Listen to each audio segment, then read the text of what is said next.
Hello everyone, so welcome back to my YouTube channel science की Pathshala with Priya. I hope आप सब बहुत अच्छे होंगे।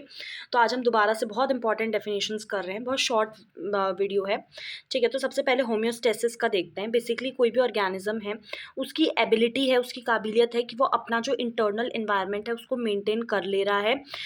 चाहे बाहर का जो इन्वायरमेंट है वो कितना भी चेंज हो रहा है, लेकिन वो अपने अंदर उसको मेंटेन कर रहा है, तो वो आपका होम्योस्टेसिस होता है। मेटाबॉलिज्म हमने देखा था कि सम टोटल होता है, जितने भी बायोकेमिकल रिएक्शंस किसी ऑर्गेनिज्म की बॉडी में हो रहे हैं लाइफ को मेंटेन करने के लिए, वो कहलाता है मेटाबॉलिज्म। म्यूटेशन क्या होता है, ये बहुत इंपॉर्टेंट है। म्यूटेशन ना अचानक से हो जाता है, सडन होता है, हेरिटेबल चेंज होता है, और बेसिकली आपका जो स्ट्रक्चर या जो सीक्वेंस होता है जेनेटिक मटेरियल डीएनए का, उसमें चेंज आने की वजह से म्यूटेशन आपका होता है। इवोल्यूशन क्या होता है कि ग्रेजुअल चेंज आता है।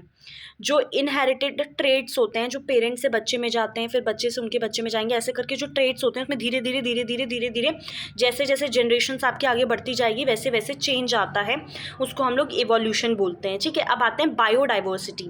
बायो मतलब क्या होता है, जितने भी आपके पेड़ पौधे, लिविंग ऑर्गेनिज्म जो है, लाइफ। और डाइवर्सिटी मतलब उनमें वैरायटी, उनमें विभिन्नता। आप अपने अगल बगल देखेंगे ना तो आपको इतनी वैरायटी के प्लांट्स दिखेंगे, एनिमल्स दिखेंगे, तो ये सब क्या है, बायोडाइवर्सिटी है। कि वैरायटी और वेरिएबिलिटी में जो आपका है लिविंग ऑर्गेनिज्म का विद इन एन इकोसिस्टम या रीजन या फिर पूरे अर्थ पे।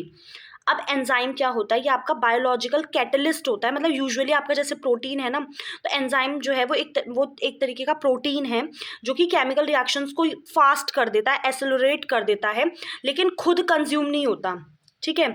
तो आपको ये ध्यान रखना है कि बायोलॉजिकल कैटलिस्ट क्या है, कि आपके बॉडी में यूजुअली प्रोटीन है जो केमिकल रिएक्शंस को तो एक्सेलरेट कर देता है, लेकिन खुद यूटिलाइज नहीं होगा, खुद उसमें कंज्यूम नहीं होता। अब जीनोटाइप क्या होता है, जैसे कोई भी ऑर्गेनिज्म है तो उसका जिस तरीके का जेनेटिक कॉन्स्टिट्यूशन है, जिस तरीके की उसकी जीन्स के लेवल पे उसकी बनावट जो है, जिससे कि हमें इनहेरिटेड कैरेक्टरिस्टिक्स का पता चलता है, वो आपका जेनेटिक्स होता है, मतलब जीनोटाइप होता है। अब आते हैं फिनोटाइप क्या होता है। जैसे कि ना कोई इंसान आपको दिख रहा है, तो इसकी हाइट बहुत अच्छी है, लंबा है, इसकी आइज़ किस कलर की हैं, इसके बाल किस कलर के हैं, ये सब क्या है, कैरेक्टर्स आप ऑब्जर्व कर पा रहे हैं। तो observable physical and bio chemical characteristics होते हैं, जो कि आपका किसकी वजह से आते हैं, जीनोटाइप की वजह से और एनवायरनमेंट की वजह से होता है।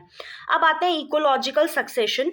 ये बेसिकली क्या होता है, ग्रेजुअल और सीक्वेंशियल डेवलपमेंट होती है। मतलब सीक्वेंस मतलब क्या होता है कि पहले ये होगा ये होगा, एक सीक्वेंस में डेवलपमेंट होती है किसी भी कम्युनिटी की समय के साथ, तो उसको हम लोग क्या बोलते हैं, इकोलॉजिकल सक्सेशन, ठीक है। और लास्ट हमारा है ट्रांसपिरेशन। इसमें क्या होता है, लॉस ऑफ वाटर होता है, वाटर वेपर के फॉर्म में जितने भी प्लांट्स के एरियल पार्ट्स होते हैं। Thank you.